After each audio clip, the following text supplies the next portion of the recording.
Saúde os irmãos, na graça e na paz do Senhor Jesus Cristo. Meus irmãos, é uma grande alegria, como sempre digo, nós podermos nos reunir para glorificarmos a Deus, para bendizê-lo e também para podermos ler a palavra dele, compreender o que ele nos diz e, em compreendendo, pedir para que ele nos ajude a aplicar a sua palavra. E hoje eu gostaria de convidar os irmãos a abrirem a palavra de Deus no Salmo 14. Iremos ler o Salmo 14. Hoje falaremos sobre aqueles que negam a Deus, aqueles que dizem que Deus não existe, aquelas pessoas que se desviam do caminho do Senhor. Salmo 14.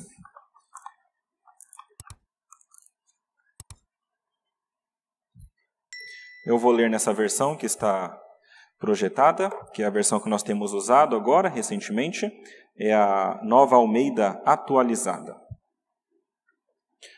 Diz assim a palavra de Deus. Ao mestre de canto, Salmo de Davi. Diz o insensato no seu coração, não há Deus. São corruptos e praticam abominação, já não há quem faça o bem. Do céu, o Senhor olha para os filhos dos homens, para ver se há quem tenha entendimento, se há quem busque a Deus.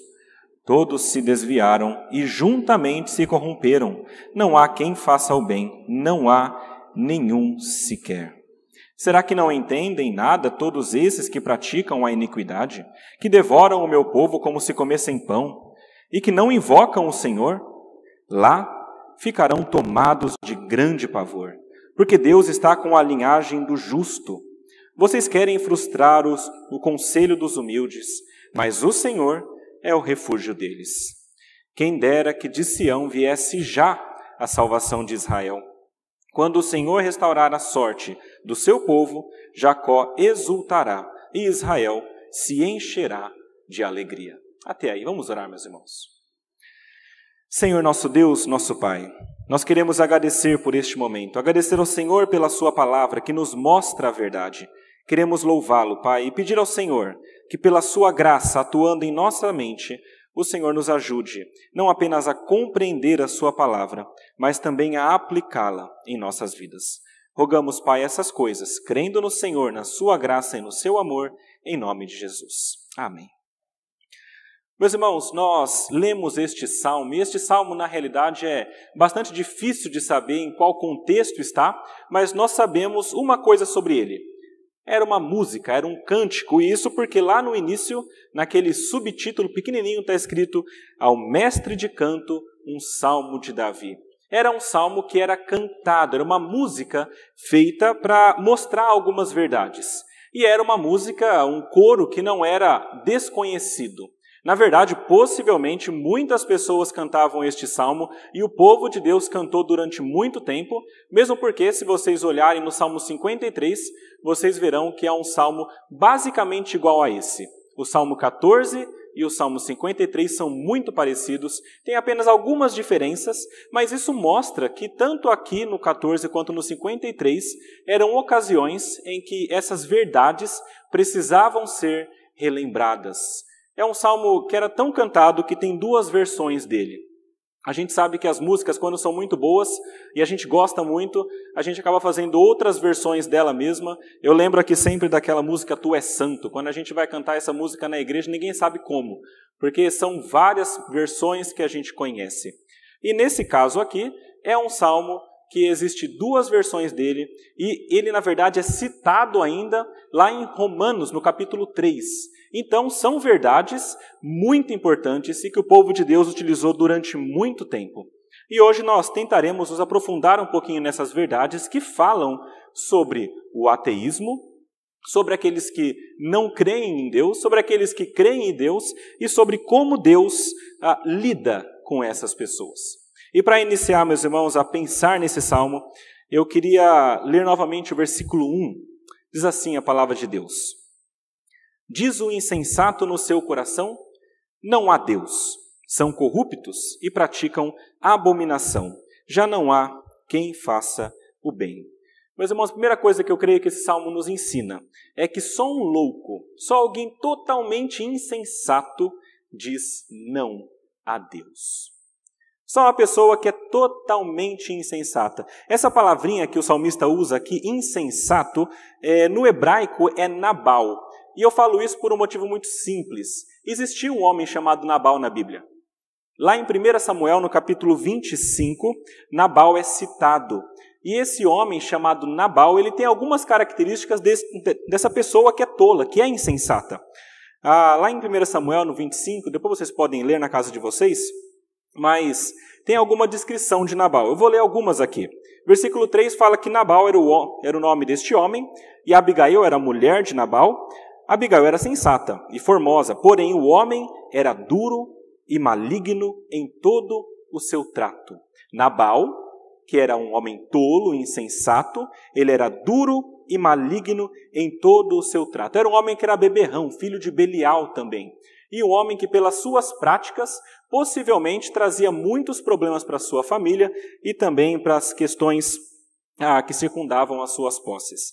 Eu estou falando sobre Nabal, gente, para que a gente compreenda que quando a Bíblia fala sobre um homem insensato, não significa necessariamente que seja um homem que não tenha intelecto.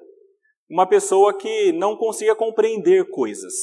Mas significa que é um homem que, apesar de ter intelecto, apesar de ter condição de compreender coisas, ele prefere não compreender ou finge que não compreende. Nabal era um desses casos. Um homem que era duro, um homem que era filho de Belial, um homem que era maligno. Esse homem, na verdade, ele depois de um caso que aconteceu com o rei Davi, ele encontrou a sua morte, Deus o puniu pela sua dureza no coração também. Tudo isso porque ele era um homem totalmente tolo e insensato. Meus irmãos, essa pessoa que é tola, que é insensata, que é um Nabal da vida, essa pessoa muitas vezes ela diz não a Deus. No hebraico, não a Deus é não Deus, basicamente. É como se essa pessoa insensata ela dissesse em todo momento não Deus. E não é necessariamente que ela não acredite que exista um Deus, mas é que ela voluntariamente rejeita a esse Deus. Ela diz não Deus. Ela não quer saber de nenhum Deus. Quando a gente lê esse salmo, às vezes a gente pensa que fala só sobre uma pessoa que é um ateu intelectual, que nega Deus por causa da ciência e tudo mais. É verdade, fala sobre isso também.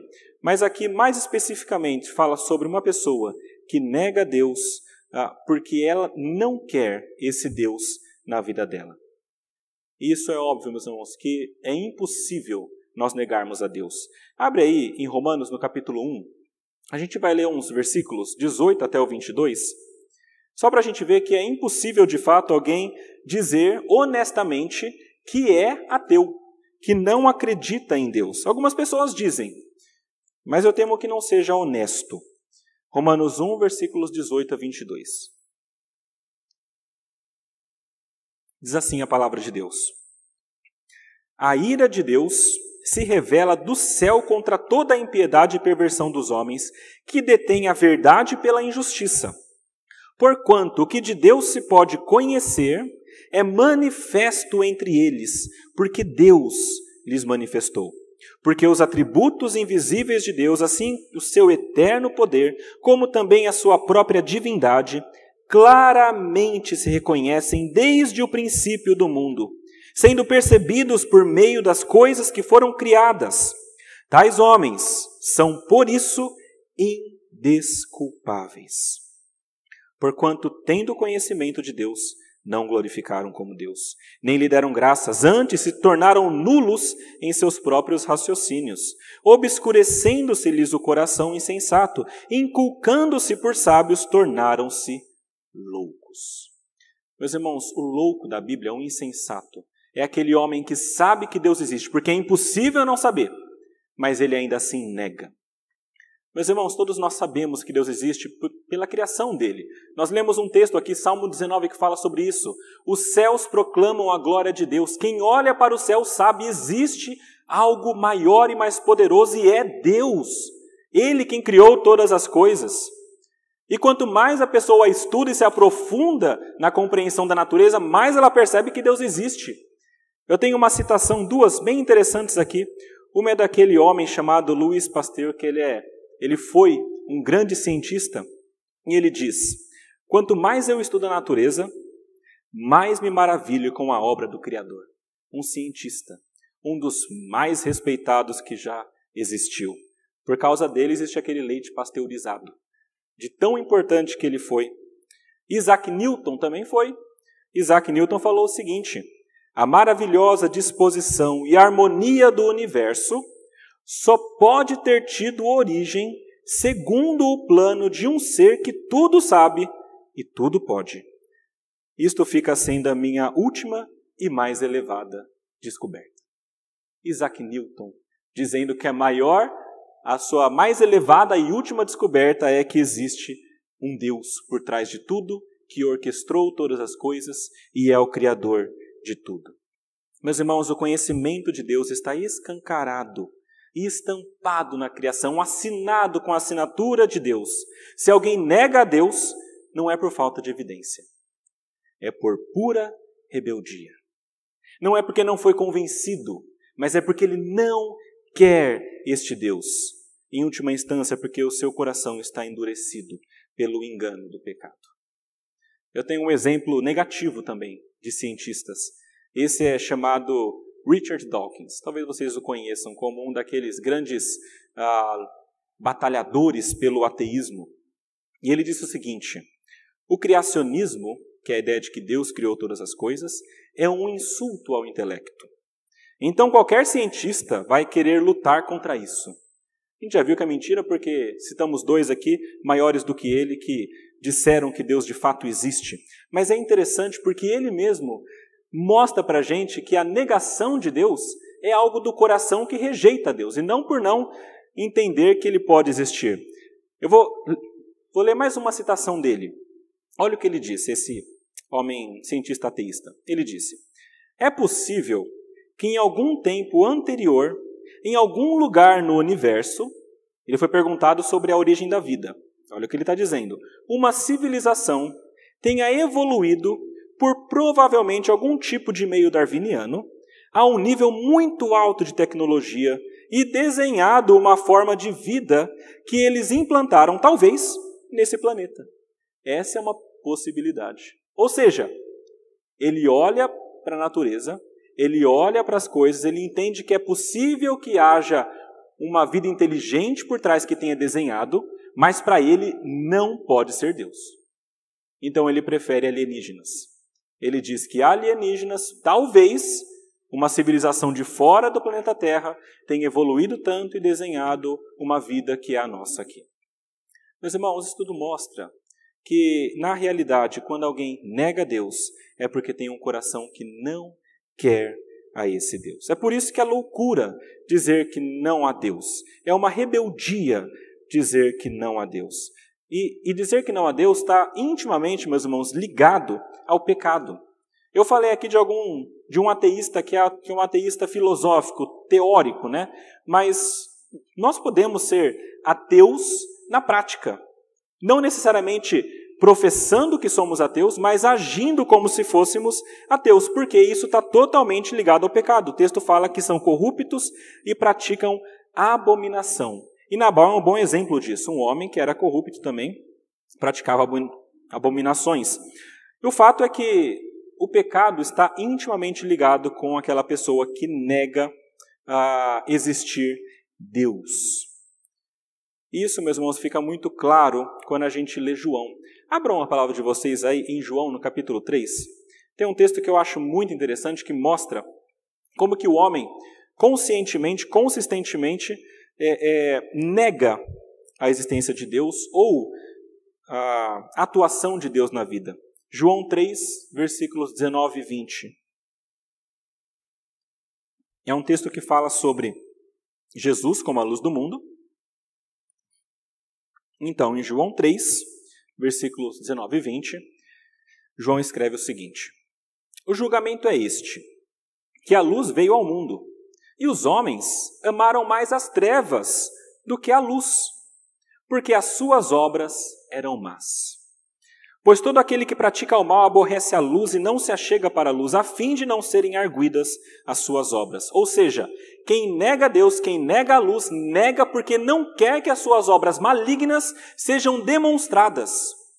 A luz, que é Jesus, que vem de Deus, demonstra como nós somos maus no íntimo do nosso ser e nas nossas ações. É por isso que muita gente nega a Deus.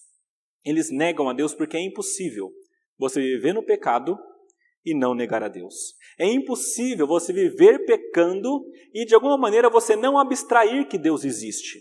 Você precisa fazer isso para conseguir continuar pecando. É a mesma coisa com... Eu pensei num exemplo aqui daquela pessoa que é fumante. Eu acho bastante interessante o caso do fumante, porque a pessoa que fuma, ela precisa abstrair que o cigarro pode acabar com a vida dela.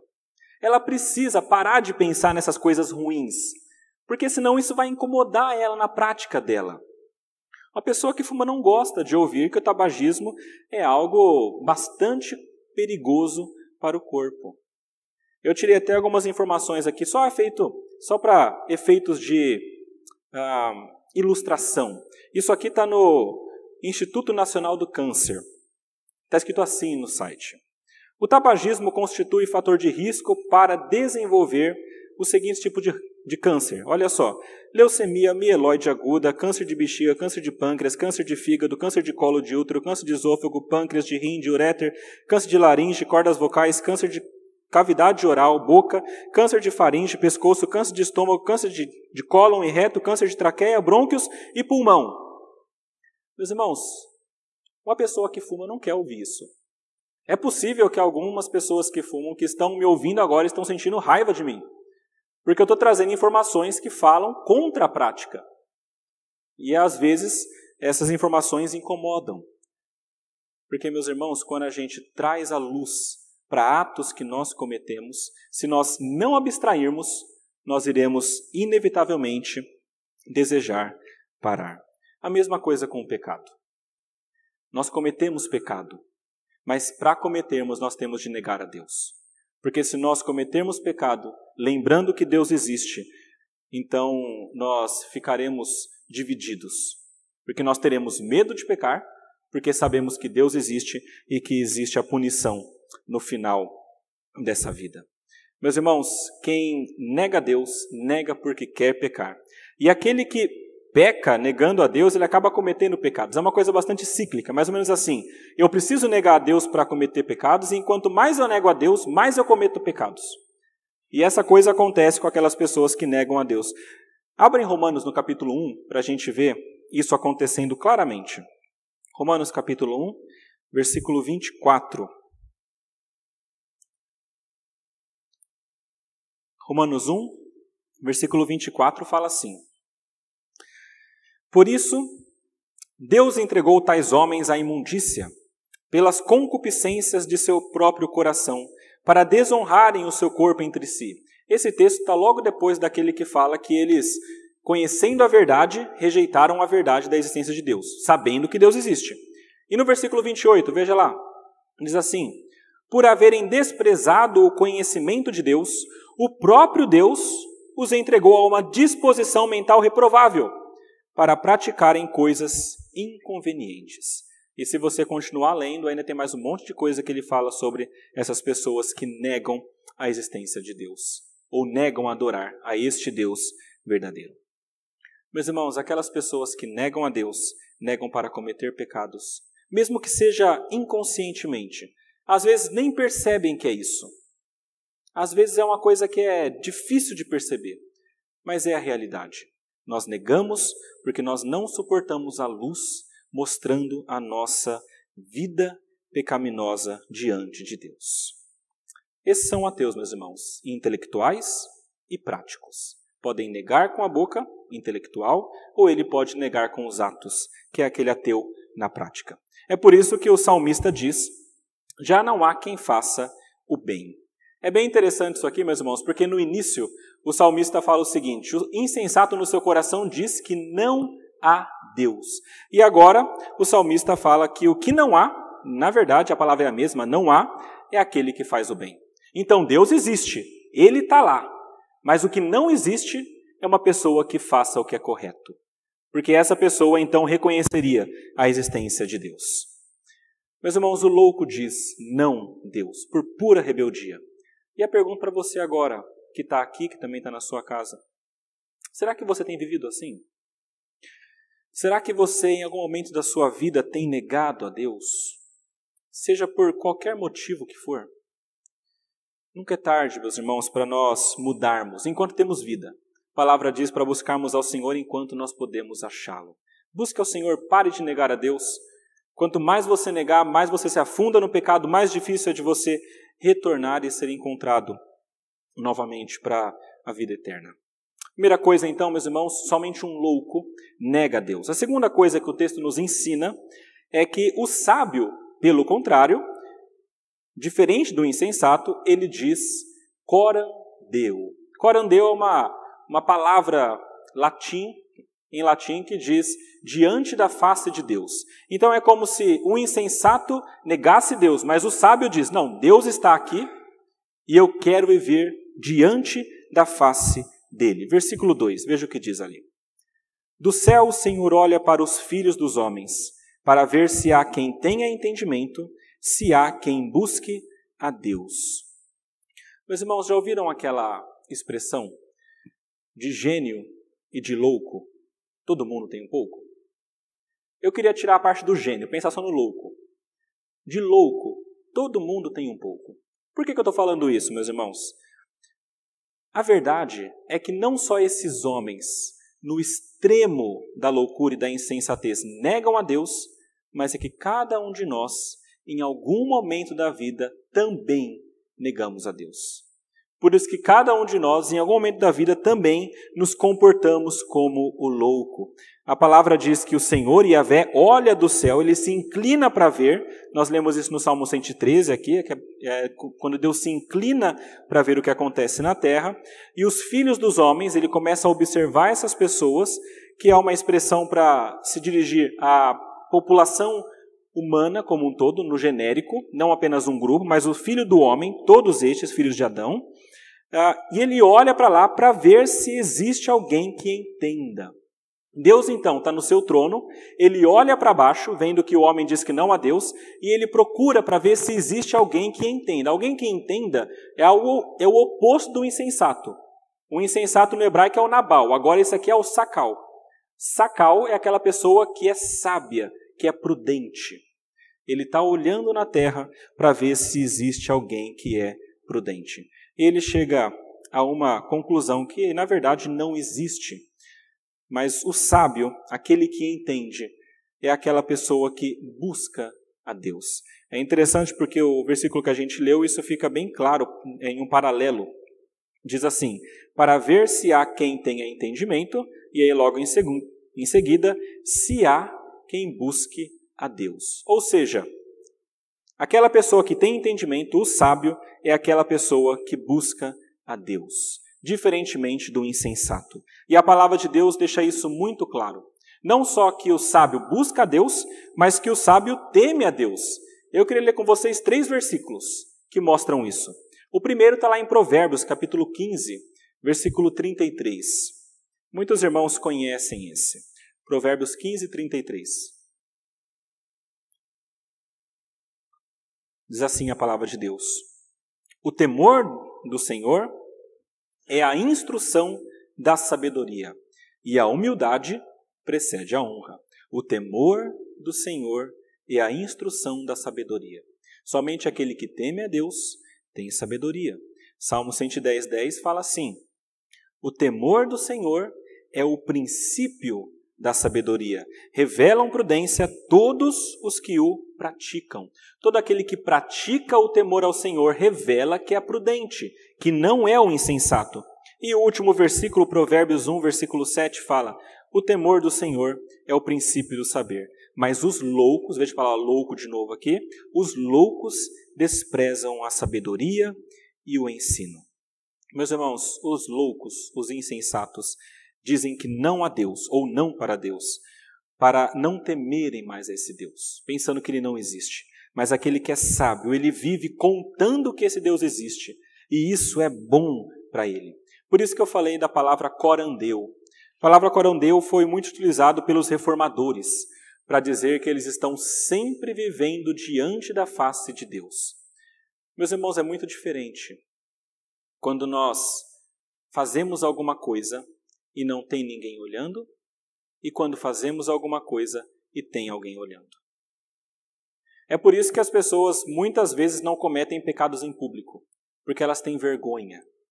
Mas muitas vezes cometem pecados no íntimo, escondidos, no quarto, no lugar onde não tem ninguém.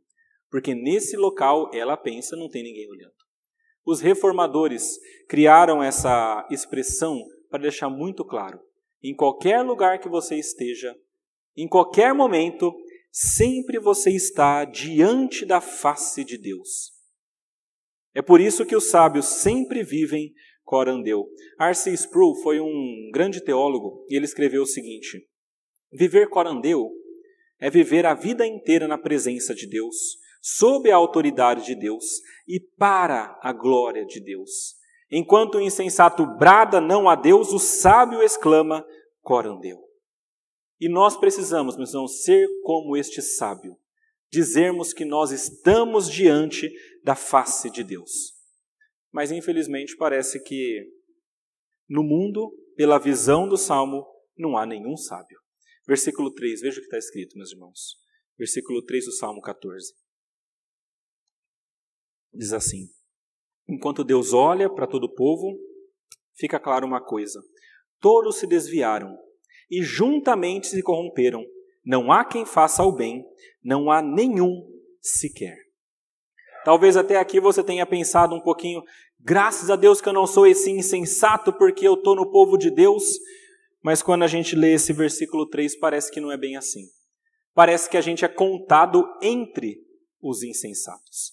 Parece que a gente é contado entre aqueles que não estão com Deus, todos aqueles que são filhos de Adão.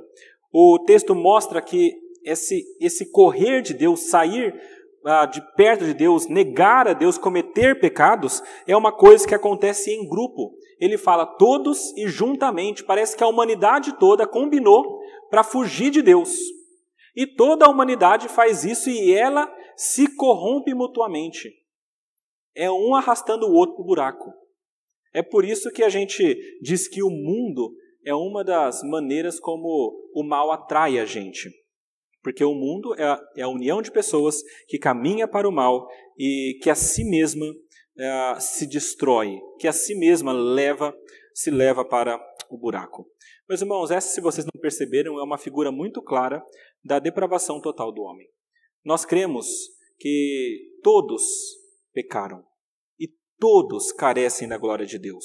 Isso fica muito claro quando nós lemos Romanos, capítulo 3, onde Paulo deixa claro e usa esse texto. Abra Romanos, capítulo 3, no versículo 9 até 18, só para vocês terem em mãos em que momento também Paulo utiliza esse mesmo salmo para mostrar uma verdade para nós. Romanos 9, versículo 18. Paulo aqui, no texto de Romanos, está tentando explicar para os judeus e para os gentios que não tem diferença entre eles. Talvez os judeus não compreendessem isso muito bem, porque vieram desde sempre Abraão, Isaac e Jacó, filho de Abraão, então achavam que eram salvos e melhores, e então Paulo está mostrando, não, na verdade vocês são iguais.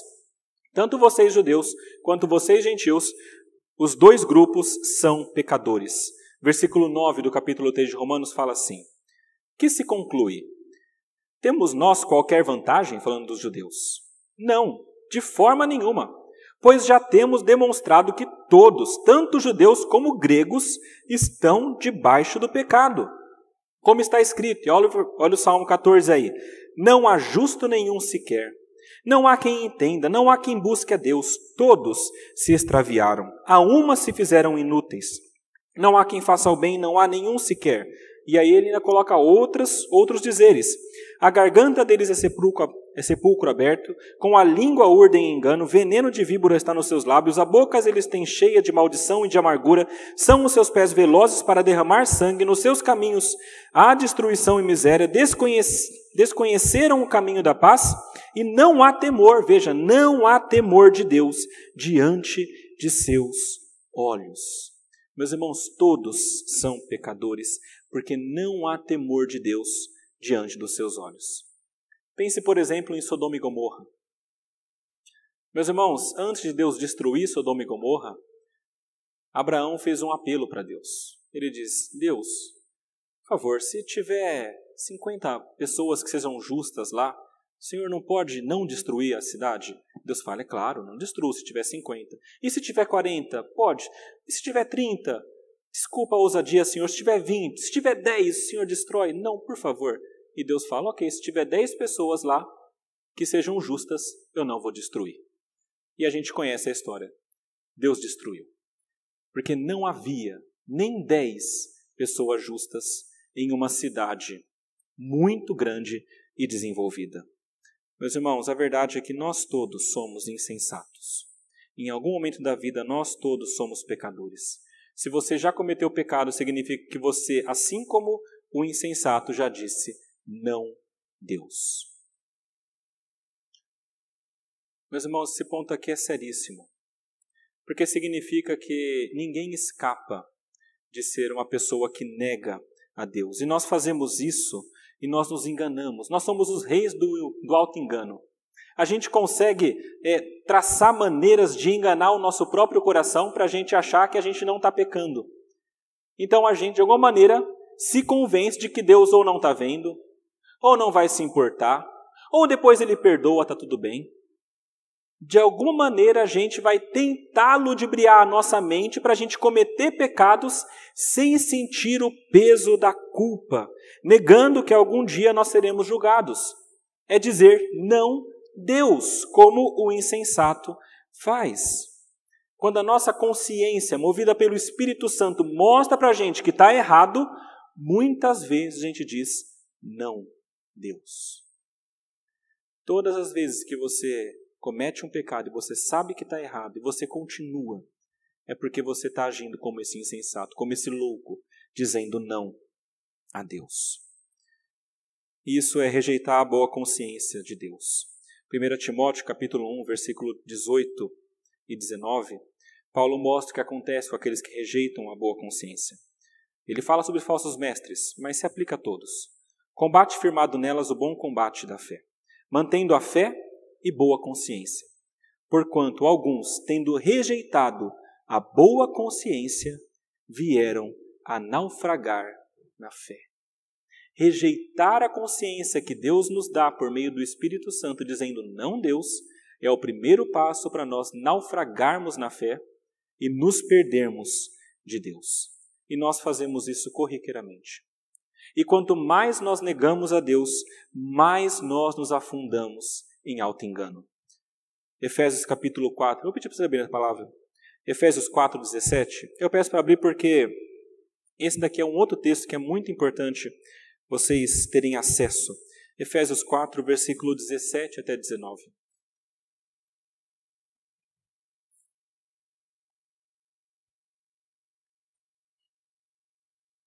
Esse texto mostra pessoas que, de alguma maneira, negam a Deus e fazem isso por conta do pecado e acabam com o coração endurecido.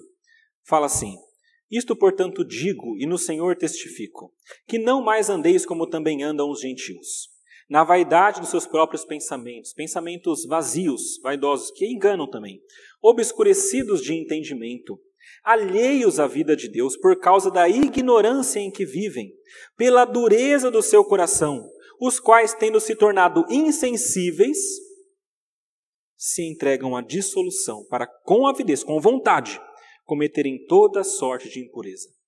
Meus irmãos, esse é o caminho de muita gente. Ela começa a cometer pecados e ela quer continuar nisso, ela nega a Deus e ela comete. E quanto mais ela nega a Deus, mais ela se afunda nos pecados, até o ponto dela estar insensível. E agora ela não mais consegue perceber o que ela está fazendo e ela continua se afundando cada vez mais nesse pecado. Às vezes, meus irmãos, é difícil de perceber isso.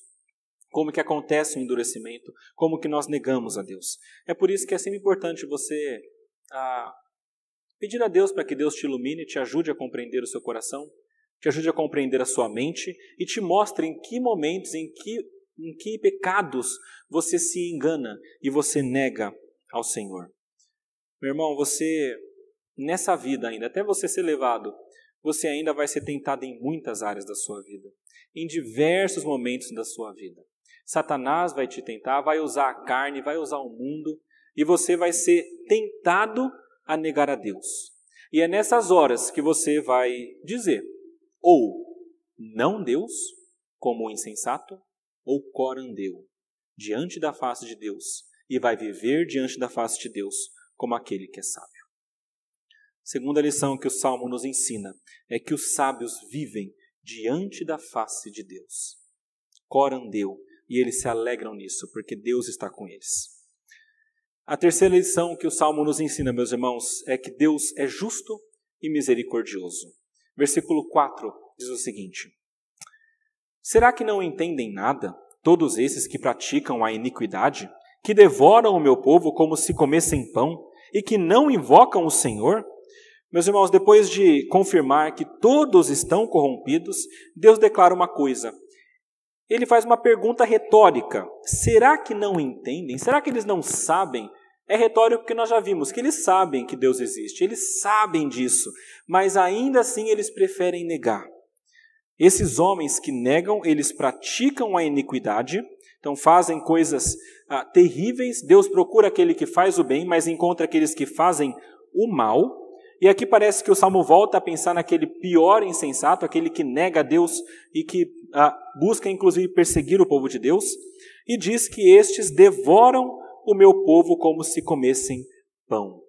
Essa ideia aqui, meus irmãos, é de uma pessoas, na verdade, é um grupo de insensatos que consomem o povo de Deus como se comessem pão. A ideia aqui é de alguma coisa que seja natural, corriqueira. Então, enquanto elas consomem o povo de Deus, destroem, exploram, elas fazem isso como se estivessem comendo pão. Uma coisa simples, sem grandes problemas. Ela acostumou com isso. E esse povo de Deus que é explorado serve também para sustento deles. Meus irmãos, alguns olham para essa parte do texto dizendo que talvez o Salmo se refira a alguns poderosos que viviam dentre o povo de Deus e que, conhecendo a Deus, eles se aproveitavam do povo. Talvez seja isso. Mas o ponto principal aqui, meus irmãos, é que frequentemente o insensato, aquele que nega a Deus, vira uma oposição ferrenha do povo de Deus. Nós vimos um bom exemplo, que é o Richard Dawkins, está sempre falando mal do cristianismo, mas tem muitos outros. Na verdade, basta nós olharmos um pouquinho no mundo que está acontecendo com o cristianismo. Anualmente, uma instituição chamada Portas Abertas emite um relatório de como está a perseguição dos cristãos no mundo. Nesse último eu tenho 3 dados para vocês. Foram 2.983 cristãos mortos pela fé em Jesus. Então é assim, você crê, então você morre. Quase 3.000 pessoas. 3.711 cristãos que estão presos, ou aguardando julgamento, ou sem julgamento mesmo, está preso, está no cárcere por ser cristão. E quase 9.488 igrejas e propriedades que foram atacadas e destruídas. Meus irmãos, tudo isso para mostrar que o insensato se torna uma oposição ferrenha do cristão.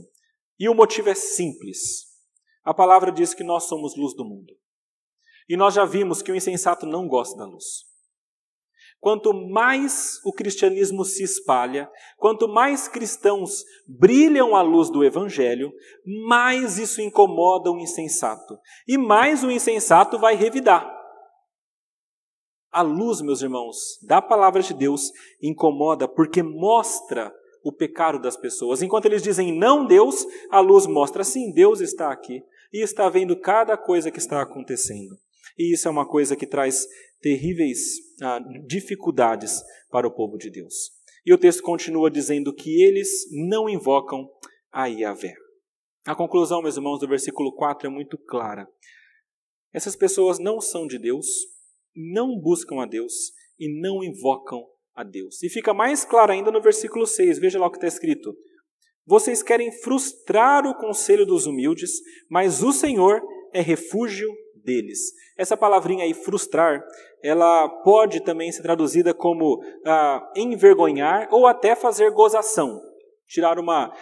Fazer uma brincadeira com o conselho dos pobres. E, na verdade, conselho também pode significar plano. E essa palavrinha mas pode significar pois. Eu estou significando as palavras para vocês entenderem o que eu quero dizer. Ou seja, esse versículo pode ser traduzido mais ou menos assim: vocês querem zombar do plano dos humildes, pois Deus, Yahvé, é o refúgio deles. É mais ou menos assim.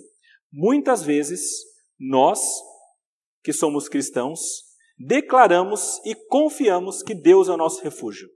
E o insensato, muitas vezes, usa isso para zombar do que nós estamos dizendo. Ou seja, você, pobre desse jeito, vivendo a vida desse jeito, diz que ainda confia em Deus? Você diz que você tem refúgio em Deus e que espera uma coisa boa e você está passando por situações tão difíceis? O ímpio, meus irmãos, o insensato que persegue o povo de Deus, zomba os humildes que confiam em Deus como seu refúgio. E, meus irmãos, a consequência desses atos todos está no versículo 5. Essa é a consequência para aqueles que são insensatos. Diz o seguinte: lá ficarão tomados de grande pavor, porque Deus está com a linhagem do justo. Lá, meus irmãos, algumas pessoas dizem que não é necessariamente um lugar, mas talvez um momento na história. Nesse momento, essas pessoas seriam tomadas de grande pavor. Mas eu queria ler esse versículo à luz do Salmo 53. Abra lá no Salmo 53 para vocês verem, no versículo 5. Como eu disse, o 53 e o 14 são muito parecidos, eles têm muitas similaridades, e eu creio que o 53 pode ajudar a gente a compreender o 14 agora. Salmo 53, versículo 5, diz assim a palavra de Deus: tomam-se de grande pavor, onde não há a quem temer, porque Deus dispersa os ossos daquele que te sitia. Tu os envergonhas, porque Deus os rejeita. Meus irmãos, parece aqui que, assim como no Salmo 53, o salmista está falando de um local aonde estes ímpios serão tomados de grande pavor. E este local, segundo o Salmo 53, não há nada que temer. É como se visivelmente não houvesse nada a temer para o ímpio, mas o ímpio fosse tomado de um grande pavor. E para entender isso, meus irmãos, eu gosto muito do que o comentarista Montgomery Boyce, é um ótimo comentarista, ele diz o seguinte: ele fala que isso é tipo de um medo interno ocasionado por alguma coisa invisível. E ele escreve o seguinte: pense aqui naquela pessoa que não crê em Deus, que nega Deus.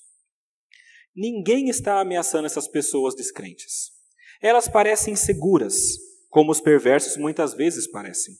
Mas nos seus momentos de silêncio, no fundo de seus corações, eles sentem que se esse é um universo moral, como eu suspeito que deva ser, então eles são culpados de muitos pecados e irão, sem dúvidas, sofrer por eles. Eles são enervados por isso e estremecem violentamente.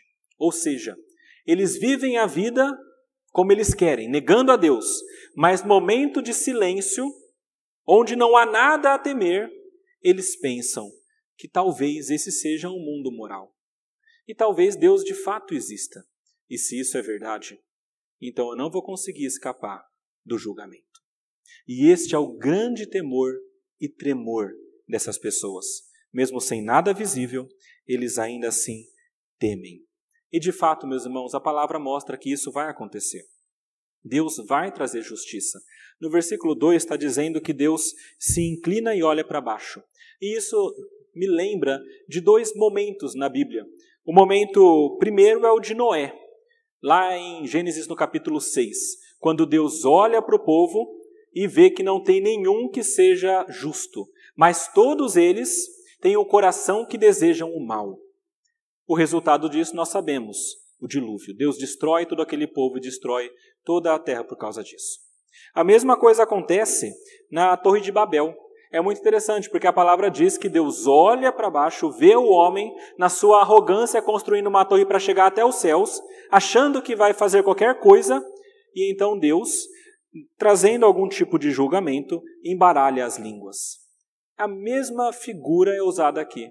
Deus olhando para baixo e vendo o povo, e se preparando possivelmente para algum julgamento que está por vir.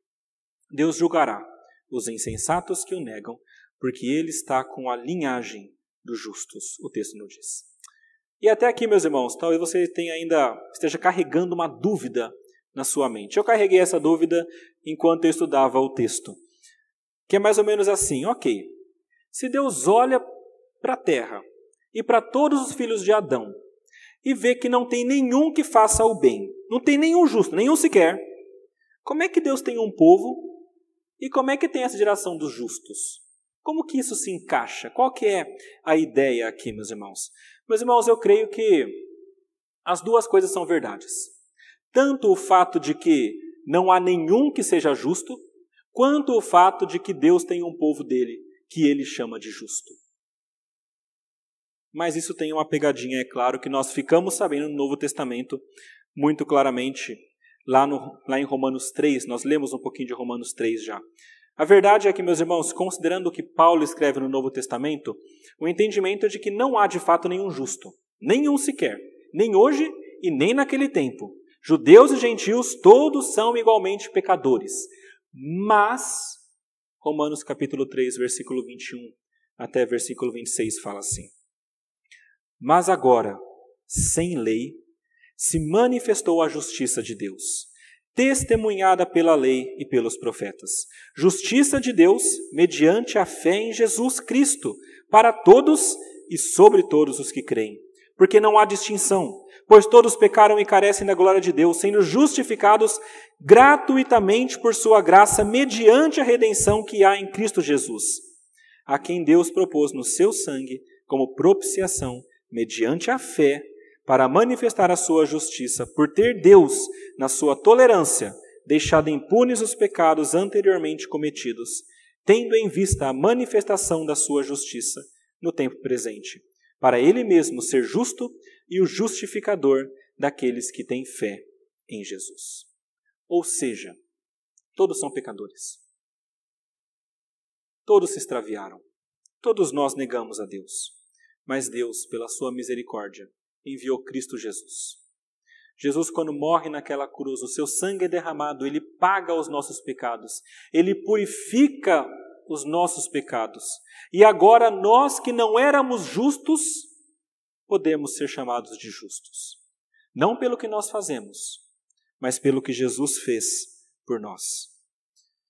A palavra diz que Jesus se torna sabedoria e justiça e santificação e redenção para aqueles que creem nele. 1 Coríntios capítulo 1, versículo 30. Meus irmãos, existe sim uma linhagem dos justos. Existe sim um povo de Deus. Mas não pelo que a gente faz, mas pela misericórdia deste Deus que está com essa linhagem.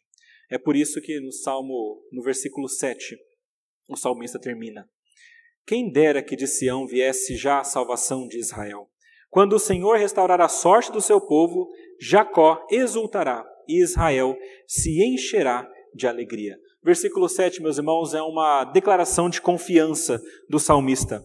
Ele diz que venha a salvação de Sião. Eu sei que vem, então que venha logo. De Sião aqui é a ideia de onde os israelitas entendiam que Deus estava.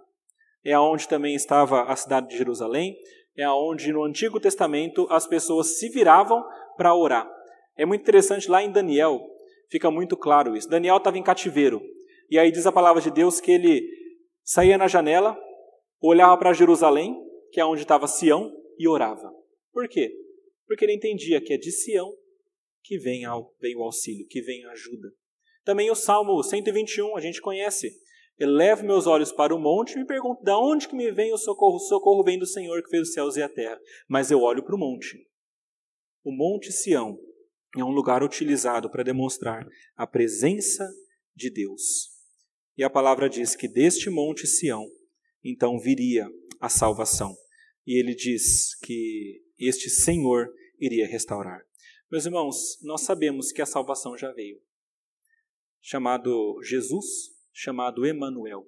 Jesus, Deus é a salvação. É o significado do nome Jesus. E Emanuel, o Deus conosco. Meus irmãos, quando Cristo veio, Ele veio para trazer essa salvação tão esperada no Salmo 14. E é claro que isso vai ser cumprido de maneira mais plena quando Cristo retornar pela segunda vez. Quando Ele retornar, nesse momento, então Ele julgará os vivos e os mortos. Aqueles que estiverem com Ele serão achados justos e serão protegidos, encontrarão refúgio nele. Aqueles que não estiverem com Ele vão ser vistos como são, pecadores, insensatos e tolos que negam a Deus. E vão negar a Deus até o momento do juízo final. Porque depois disso ninguém mais conseguirá negar. Eles saberão que Deus existe. Mas será tarde demais.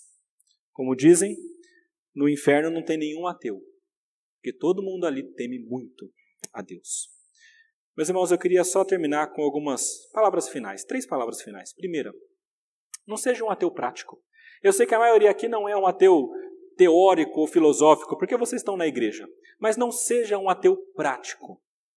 Não esteja na igreja de corpo e enquanto você estiver na vida, vivendo as coisas do dia a dia, trabalhando na sua casa, agindo como se Deus não existisse. Não haja como um insensato. Haja como o prudente, o sensato que diz, diante da face de Deus. É assim que Deus espera que nós hajamos e tema a Deus. O temor do Senhor é o princípio da sabedoria. Segunda coisa, saiba que você é um pecador como todos os outros. Se você é pecador, arrependa-se. Busque aquele que pode te trazer a justificação, te trazer a salvação, transformar você em um justo para ser contado no povo de Deus. E se você já fez isso, não seja orgulhoso. Você foi salvo pela graça. É a graça de Deus e não o que nós fazemos que nos dá a salvação. E em terceiro lugar, louve ao Senhor.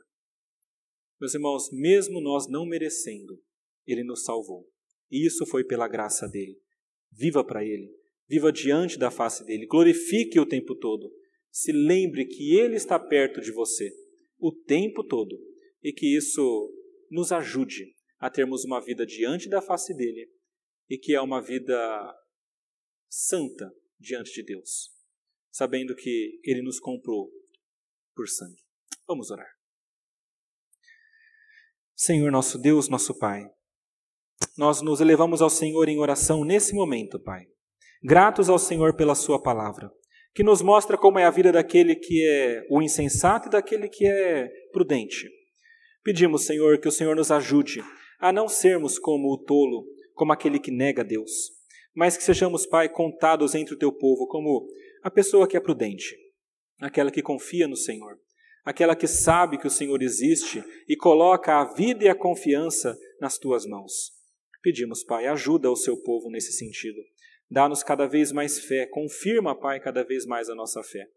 E rogamos, Pai, especialmente por aqueles que ainda não compreenderam isso. Tem misericórdia, Pai, da vida de cada pessoa que não conhece o Senhor, que nega o Senhor. Ajude-os, Pai, a compreenderem, toca os seus corações para que eles entendam e, entendendo, se convertam ao Senhor. Pedimos isso, crendo no Senhor, na sua graça e no seu amor, em nome de Jesus. Amém.